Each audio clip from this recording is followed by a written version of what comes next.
Well, this year, many people have lost their lives in the city of Cleveland, and every day, our police officers put themselves in harm's way to protect the public, and some of them have been injured as a result of that.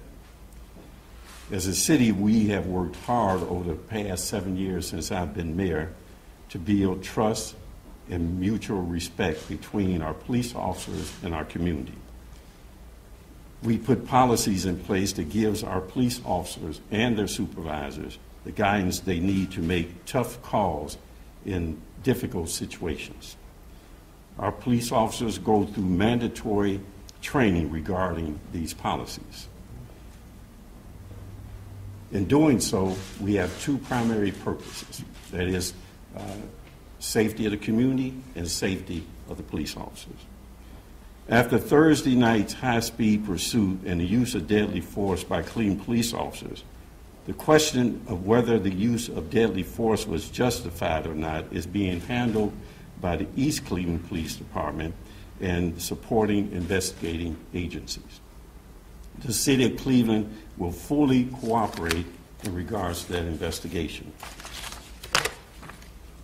The question of whether or not the incident was within the box of our policies and approved tactics that defines officer safety and community safety will be handled by the administrative review process in the Cleveland Division of Police.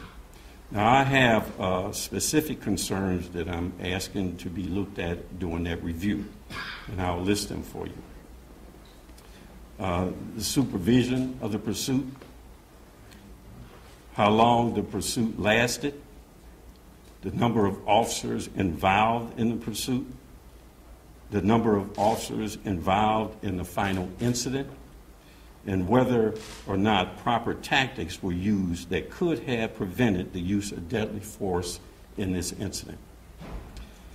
Police Chief Michael McGrath has made or will be making contact with the U.S. Attorney and the Federal Bureau of Investigation to ask for their support in assisting us in reviewing all of the matters that we have to review. As I've always said, if our police officers stay within the box and follow our policies and procedures, they will have our full support. If they go outside of the box, there will be consequences.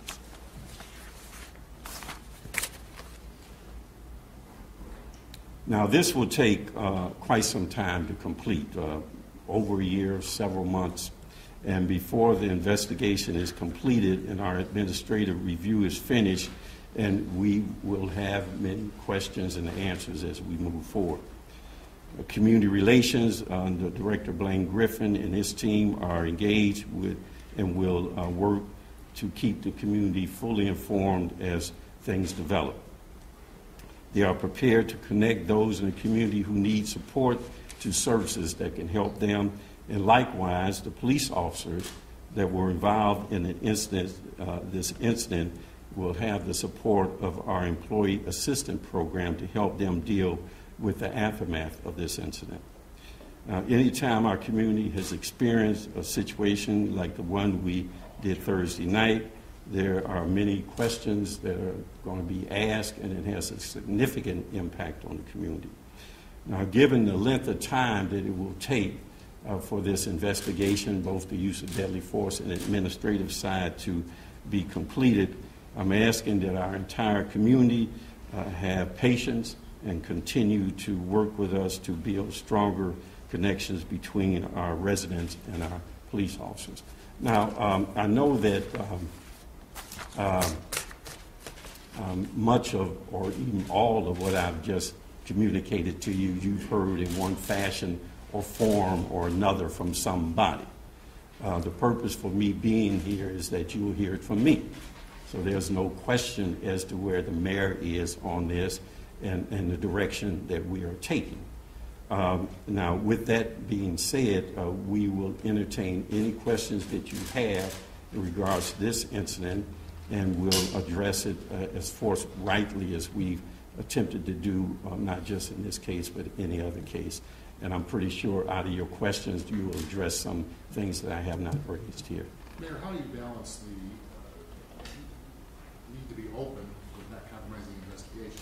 Well, it's a tough balancing act, but that's why we're so focused on following policy, process, and procedure. When you do that, that kind of helps that along. When you get outside of that, then it creates issues. And so we will do what it is we need to do. We're not making presumptions of anything. The investigation on the use of deadly force will happen with East Cleveland Police Department and those agencies assisting them. Our responsibility, since it happened in East Cleveland, we do not have that privilege or prerogative. Our responsibility now is to look at the procedures, whether or not there was a following of the procedures and policies in the tactical way in which you do things that should have been followed, and if, in fact, any of that was violated. If it is, then there are administrative actions that we can take. If it were not, then, and people stay within the box, then we are full support. If they're not within the box, there are consequences. So I don't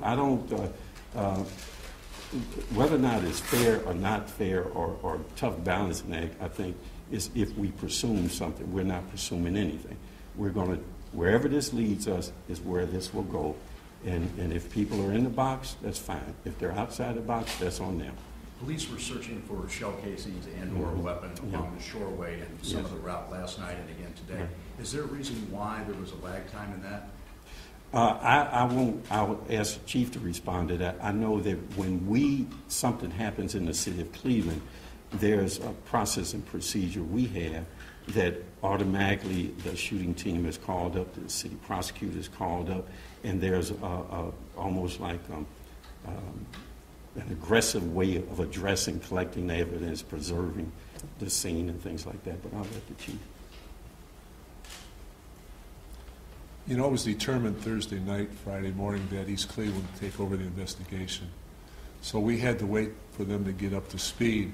But we also wanted to listen to all the audio tapes very carefully to see if we could identify a possible location and time where something could have been thrown out of the vehicle.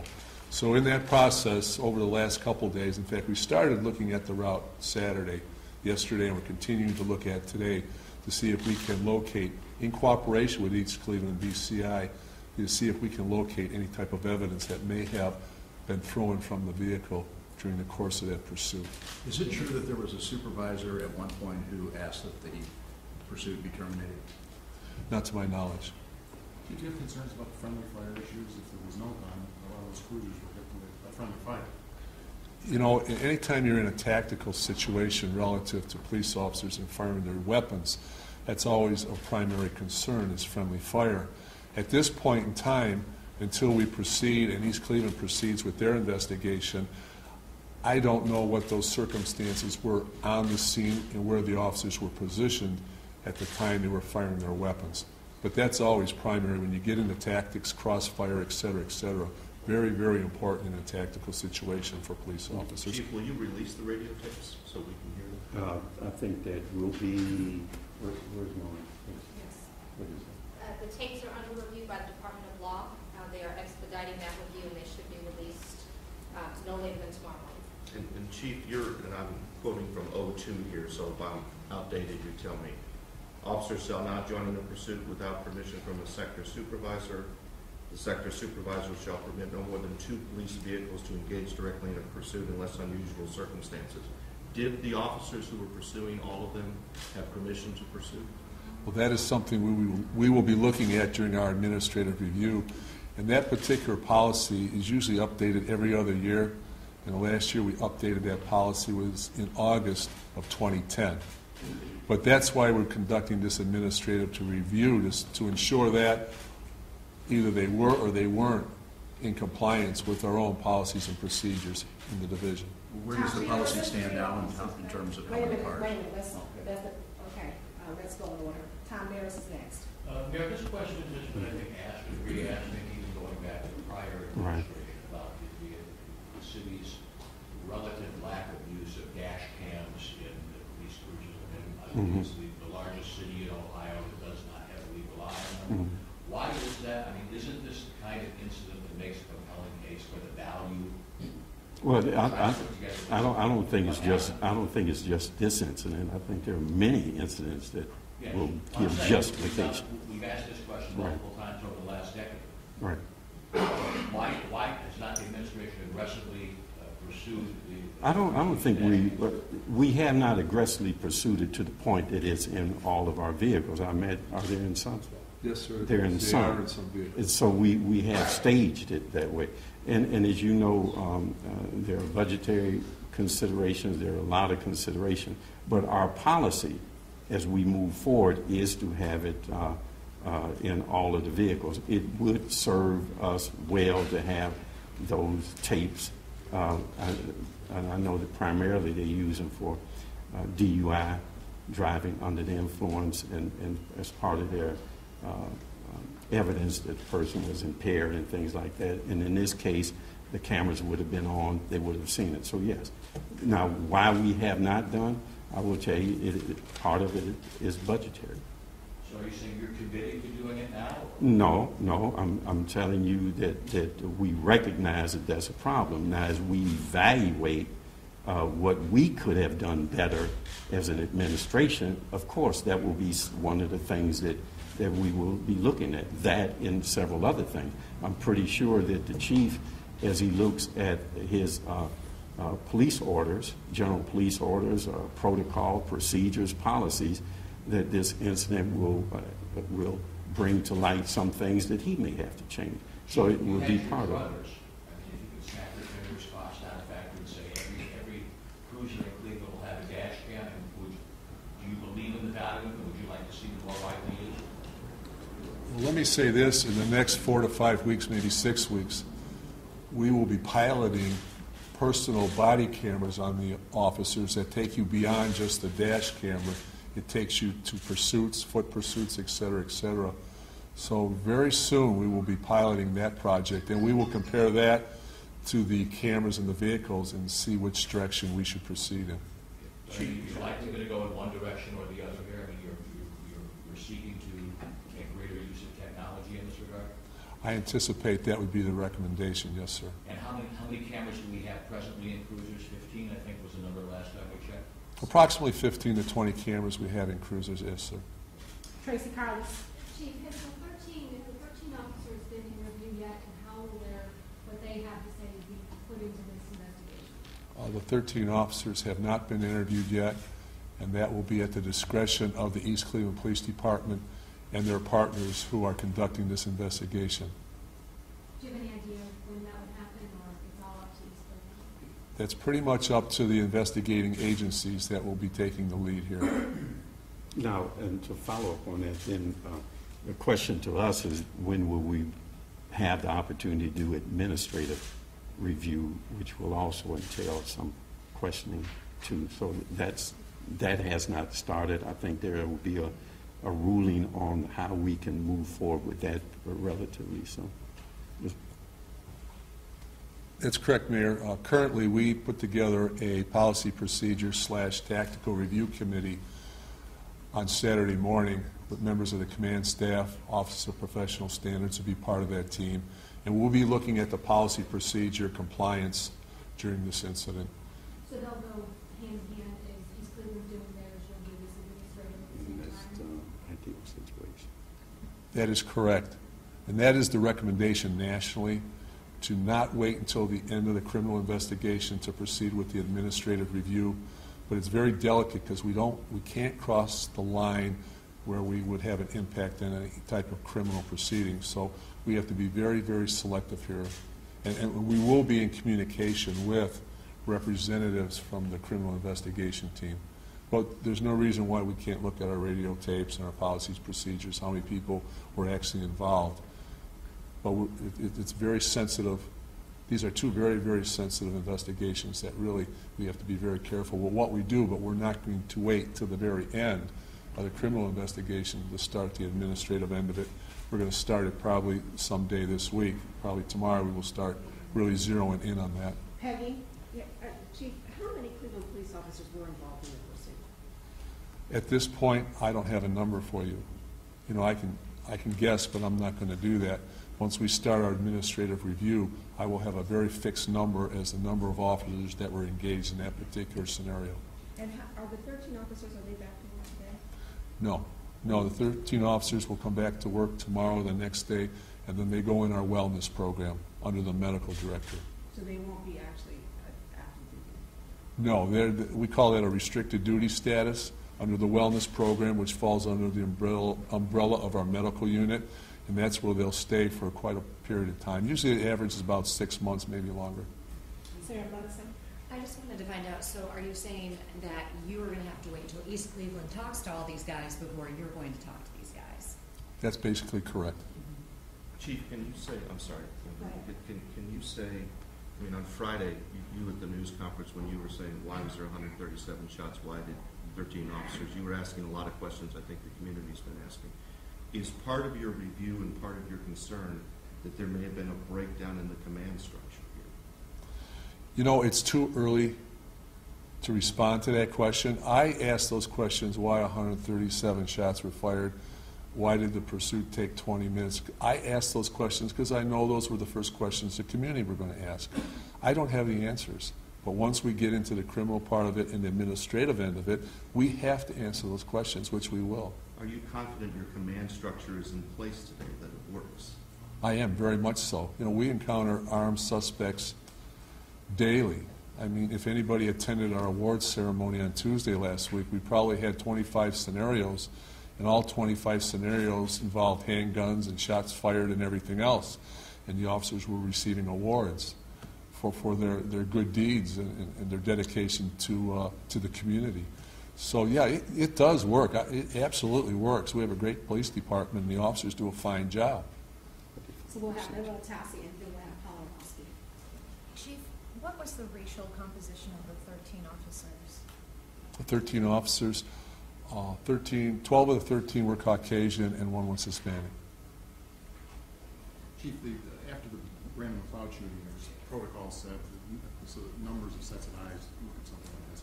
I know you're not doing the criminal part of East Cleveland, but are you confident that they have that same, their standards are as high as yours are looking at something like this? Yes, absolutely, and I believe they will be. And if they're not, we'll make a recommendation. But absolutely, we need all eyes. We need to be very transparent relative to this investigation. We have Dave Summers and then Jack Shea. Chief, have we any information after 5 days regarding even the mayor's questions, like was it properly supervised or was 13 too many? I mean, do we have any information that answers those questions whatsoever? Well, we have Either the mayor or the chief are going to answer this. Well, I was, what I was, we have information, but it would be premature to draw a conclusion from it.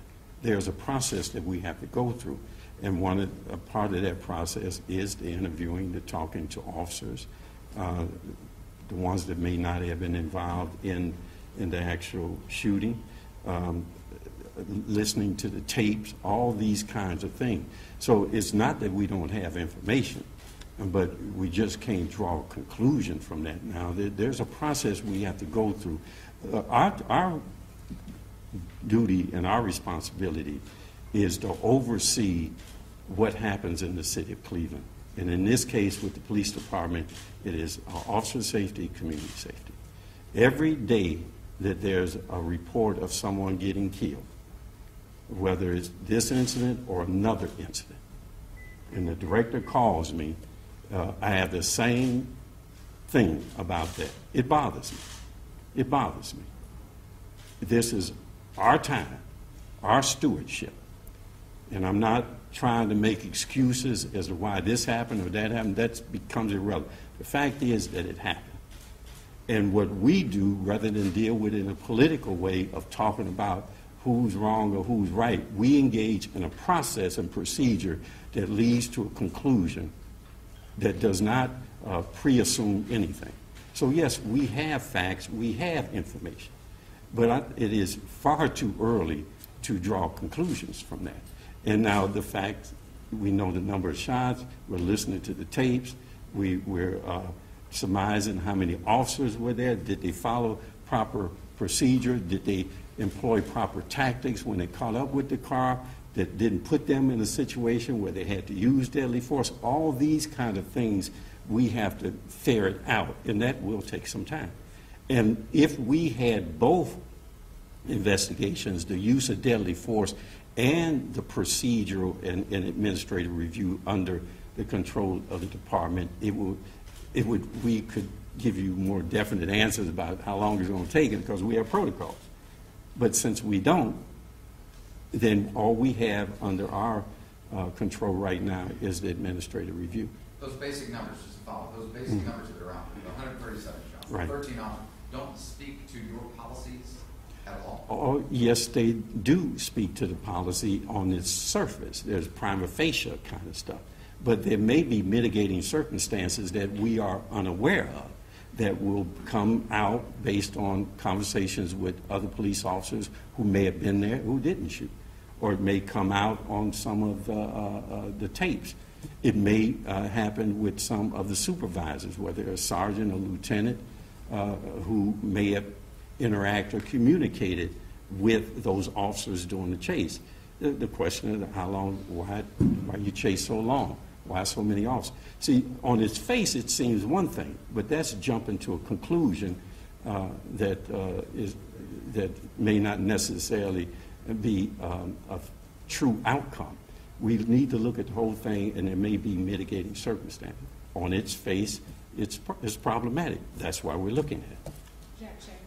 Chief, what have you been able to learn about the initial event outside the Justice Center, about whether a shot was fired or whether it was something else that was mistaken for a shot? And isn't it true that there were people inside the building that thought that they heard a shot as well?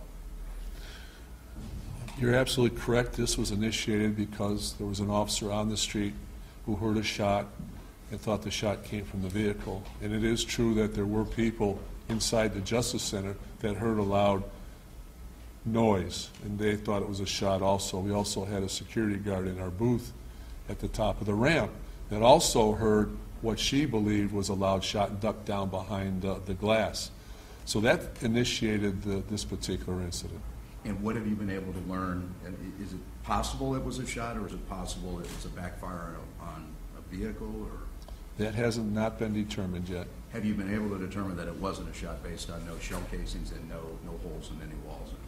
No, sir.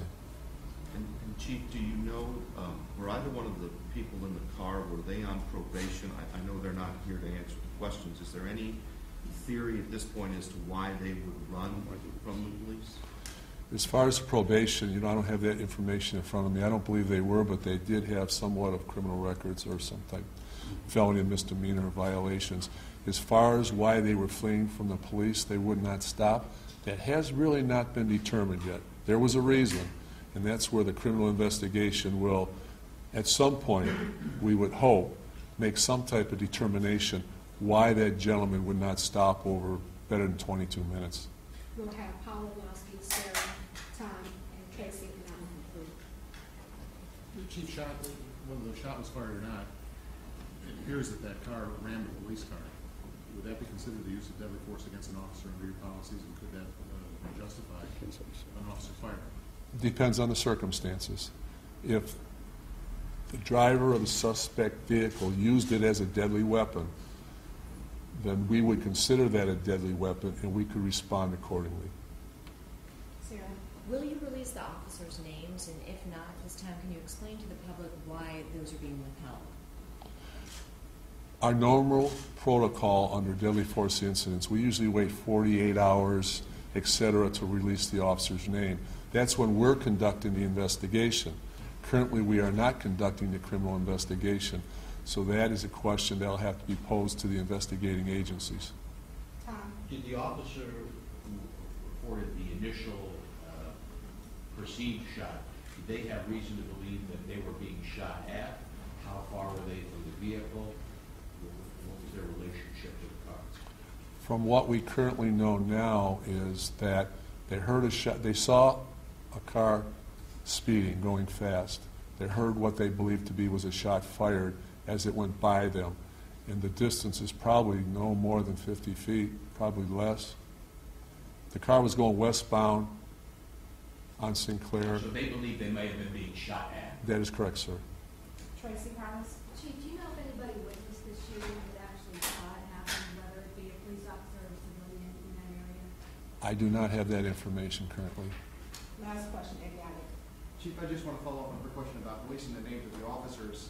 You know, from a community standpoint, saying, well, it's up to East Cleveland, it's their investigation. I mean, if they're your officers, this happened under your watch with your department. You know, that feels like a cop-out. I mean, like it's there, we're going to let them handle it. I mean, why withhold the names of the officers when we hear the names of suspects and people who were killed?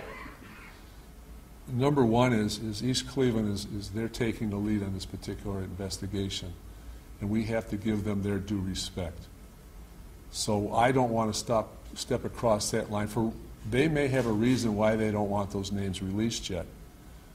So I would have to ask them first and then ask them how long they would recommend before we release the names. But when you have an investigation like this, you have to be very cooperative with the other agency. You just can't take the point and go in our direction and they go in their direction. That doesn't accomplish anything. It's a partnership. When they have their team together, their investigative team, we will pose that question to them. At what point can we release the names of the officers? Thanks, everybody. Thank you so